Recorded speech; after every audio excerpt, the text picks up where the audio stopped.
Chantal Miller, founder of ChantiMedia, and today is a very, very exciting day for us as we're starting filming on a series called Talk That Talk.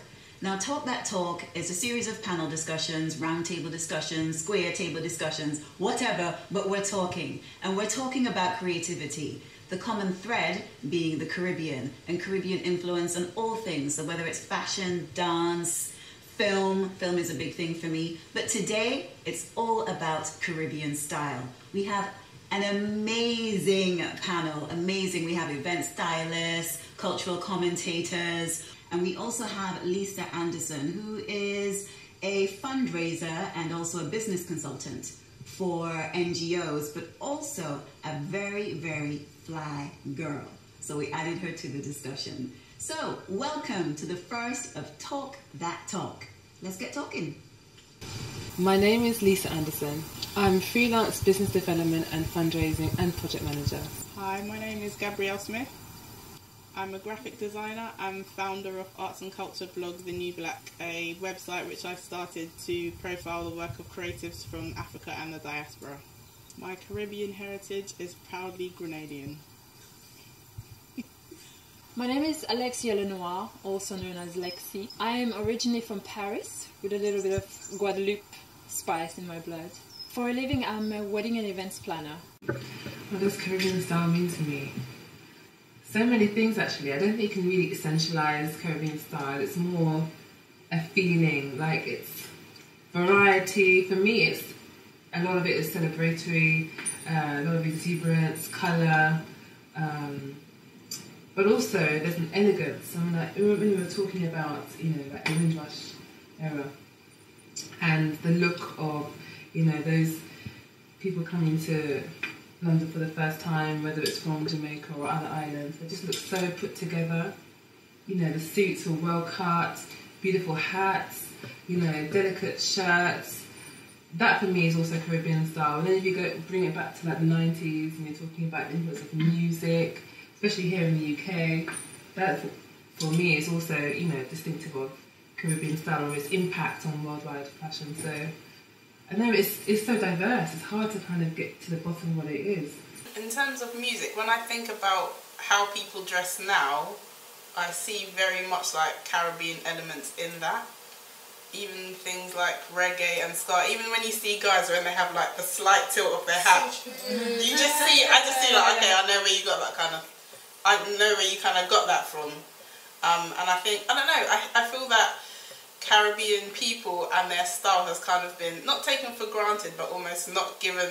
It's influenced a lot of people, even food, music, but style. I think it's definitely not appreciated, or it's not appreciated as much. Like, it's been very influential. I don't think people have kind of taken stock of how much Caribbean people have influenced style, especially in the UK. Well, as you can see today with the design, the madras fabric is typically Caribbean, especially from Guadeloupe. There's this tradition in Guadeloupe that when you were born, you get your madras outfit. That's just, you have no choice, but it's really cute. And you keep it forever. I still have my hat, so it's quite cute. So my Guadeloupe style is always mixed with my French style because I'm both French and Guadeloupean. So I try to put a bit of elegance, a bit of style, very much colours as well, always colours, and add a little touch as well, elegance. But Caribbean style is elegant anyway, but it's just the French style and the Caribbean style, and they kind of come together and connect. We have Caribbean dandies everywhere. We've got fathers and uncles and brothers who are dandies who have Caribbean heritage, but they just haven't claimed their space in that discussion yet, but they exist. When I think about the influence of Caribbean style, especially on the UK, it's not ever something that I remember Caribbean people saying, look at me, I've got on this and I've got, it's just like, that's what they did. It wasn't like, oh, you look really nice there. That was the standard. You don't dress any less than your best. Even when you see old people on, like, if you go to like Shepherd's Bush, you see an old man, he looks slick. He might be just going to the betting shop, but that's just how he's dressed. So I think maybe because they don't see themselves as like setting trends, perhaps why the acknowledgement of the influence that they had hasn't been kind of I don't know, celebrated in a way, but yeah. Everything is everywhere, put it that way. Everybody does something. So in terms of Caribbean style, there are going to be Caribbean people doing everything. It's just that we don't know about them, and the reason why I don't know. And that's annoying to me. But that's still annoying. That's getting your name out there in this day and age. It's not an issue. It's what social media exactly. You can get somewhere. You know, you may not make it big, but you can definitely connect with people. You know, go to events. Take part in social media conversations, you know, stuff like that, Instagram, Twitter. You know what's interesting? About 7 years ago, I went to Grenada and hardly anyone had locks. And then I went back maybe 2 years ago. Everyone, the men's locks it's different. It's completely different. I was just like, what? They just look good. Just look really good. Just like really well groomed. And I was really taken aback by it. How they seem to have kind of embrace, especially the men seem to have embraced natural hair more. The women are still kind of not so much there, but the locks culture in Grenada has definitely boomed, I'd say, maybe in the past like 4 or 5 years, which is really interesting, and I'm not sure where that's kind of come from. But I think the women, it's different. I don't know, maybe locks aren't seen as, or having natural hair isn't seen as proper. Even when you kind of go out, you see people, they might have just they might be going to the local shops and might have on like a pair of shorts and a vest and flip-flops, but their hair is like, so wherever they go, their hair has to be done properly in a way, which I find kind of interesting, and that sense of being proper has definitely trickled into, I think, like UK, West Indian in the UK, and always having to look your best, or whatever the standard of being the best means. But yeah, definitely hair and getting your hair done and getting your nails done, it almost seems to overshadow what the actual necessities in life are. Because you might see someone that's really, really poor, but they have their hair done, which I find really kind of baffling in a way. Colonialism, you know, the ideal of beauty, straight, neat. Boy, it's so deep. I'm shaking my head because I'm just thinking about the trauma you know we've all endured with this issue to do with hair. My grandmother, if you look at her, there's so many ironies. She's beautiful, dark skin. She could look Ashanti, you know, born in Jamaica, but her name was Blanche. Jokes. But the reason I say this is because when she came and visited me when I was being influenced by Lauryn Hill, I had my hair in twists, she was outraged. Oh, what that thing in your hair? You look like Rasta. That conversation. And I had to really fight to just, it's okay to be natural, but ingrained in that generation, and it has trickled down, was that it's just not right to have your hair that way. So where she got that mentality from, I don't know, the bastions of what is proper when she was growing up, and heavily influenced by the colonial British, you know, administration she grew up under. So that's where I think it comes from. When you think about how Rastas are seen in the Caribbean, or were seen in the Caribbean, I think it's so how your looks. Because when I was in Grenada, yes, Rasta. Yeah. Or impressed. Impressed. Laps. Yeah. I was like, okay, I didn't understand it, but then I understood, like, having locks and being like, Rastas were kind of looked down on. They were seen as not kind of lower class to people. Okay. So it's interesting now that to have your hair in locks is seen. Sometimes it seems like, as a woman, if you have locks, that you're seen in a certain way in the Caribbean, and even in the UK, I kind of get that. The type of men that I'm approached by, or conversations that people think that, how people think that I think because I have locks is interesting. There seems to be this certain level of, oh, you're conscious, and I'm just like, it's just a hairstyle. So it's exactly. Like I like to burn incense, and I like poetry and Erica Badu and Lauren Hill, and I'm just like, it's really, really interesting. But there has been a change, like you say. Yeah, no, there definitely has been. One of my favourite aunties, I'm just calling out all my family. When I was raised, beautiful woman, had relaxed hair. Since she moved back to Jamaica, maybe about 15 years ago. In that time, she has long, beautiful locks, and is proud. To be honest with you, I don't pay too much attention to my hair. No, I look after it, obviously, but it's not a big deal to me to look a certain way or to have my hair a certain way. Like I'm just, as long as it's looked after, that's fine. There's no knots in my hair. I'm fine with it. You know, I don't really bother with these things, to be honest, personally. Okay. What about you guys?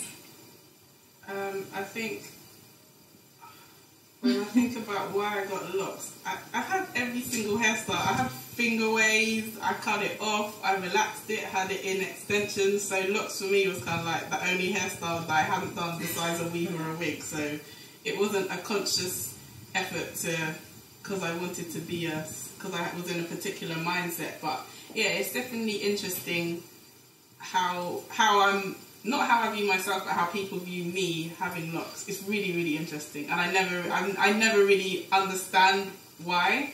But yeah, has my hair reflected? Does my hair reflect my personal style? I don't think having locks, not so much. But I think when I had an afro and I used to like experiment with it and put it in twists, or I think definitely then. But now not so much. I don't think. I definitely kept my hair natural as a resistance to, when I was in the 90s, I was the only girl in my school.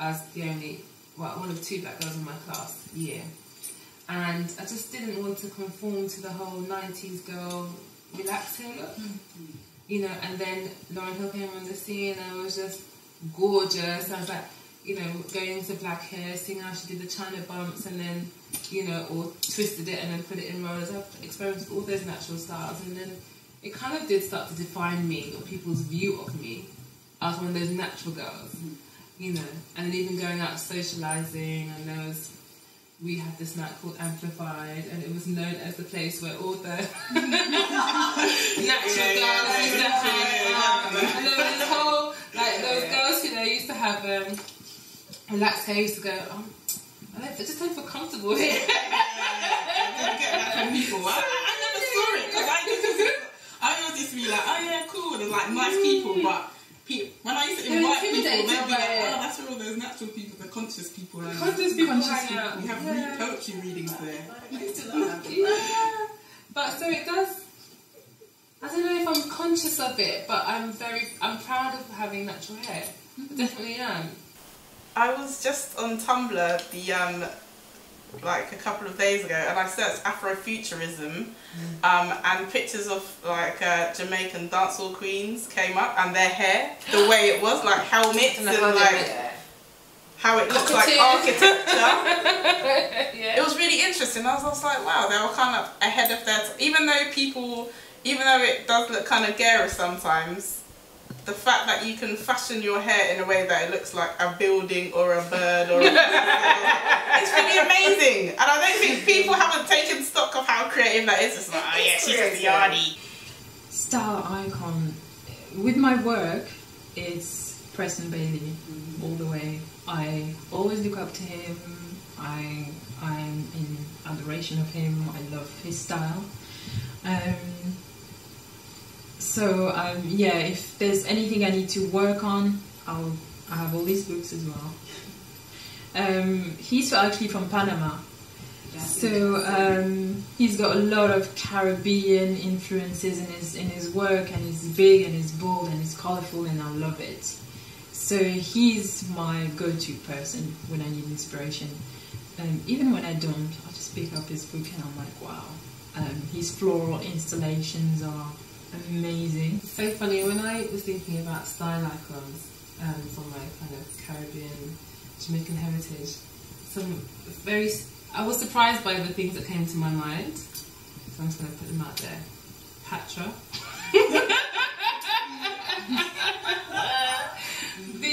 you know, I was a teenager in the 90s, so she was beautiful, she was willfully bold, she was out there. But I also liked the athleticism of her, you know, that depiction of femininity and style, kind of just very confident. Grace Jones also comes to mind when I think of that. Not that I fashion myself on her, but it's her attitude. You know, there's something very proud and elegant about Grace. As much as she is out there and, you know, eccentric, you know, and she's so individual. I love that about her. And okay, Molly Otti. I know that's a really strange one, but I really looked up to her. You know, watching her start at the Olympics with her bashy nails there. No, not to say that I really wanted nails like that, but it's just that she was so feminine, you know, in her strength and in her professionalism. And she's a beautiful, beautiful woman. I really admired that. And then to bring that up to date now in terms of style for my generation, Solange is just knocking it out of the park, knocking it. Her use of colour, print, her influence from the whole African diaspora. I just love it all. There's nothing I've seen her wear that I think, oh no, why did you do that? You know. And then in terms of how she expresses herself through her hair, she doesn't do it politically. She does it because it looks good, and she just likes it. Definitely Iris Apfel. She's like a 90-year-old. She calls herself. She's amazing. She's amazing. I think she used to be an interior designer, and I think she also did the interiors for a number of presidents that came to the US. But I think she's amazing. She's about 90, and she just wears really like bold colours, and she wears like bright red lipstick and has. She's amazing. I think it's really great that she's 90 and that she has such a great sense of style, because usually when you see older people, their colours the older they get, the muted their colours seem to get, which I think is a shame. But she seems to completely ignore all kind of fashion rules, and I really like that about her. And also my other style icon is Pearl Bailey. I think she was in, gosh, what was she in? She was in Carmen. She played.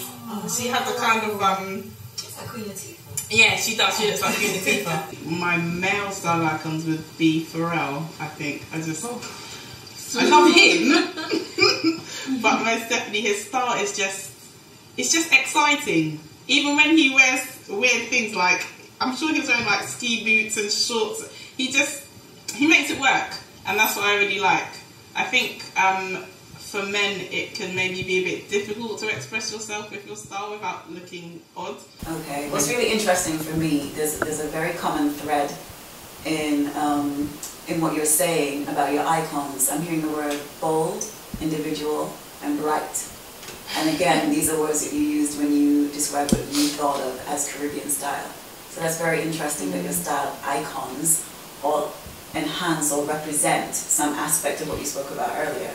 And I'm sure you weren't fully, conscious of those choices. You didn't make them purposefully because of those elements, but you instinctively have gravitated towards icons that kind of represent what we deem to be Caribbean style, which is very individual, bold, bright, and vibrant. So thank you, ladies, for today. It's been interesting. Very interesting, especially just the differences between the French Caribbean and the English-speaking Caribbean in terms of what is seen to be stylistically political and what isn't. I found that's something else that we can explore another time. But thank you for coming today. Thank you. And let's get some cupcakes now.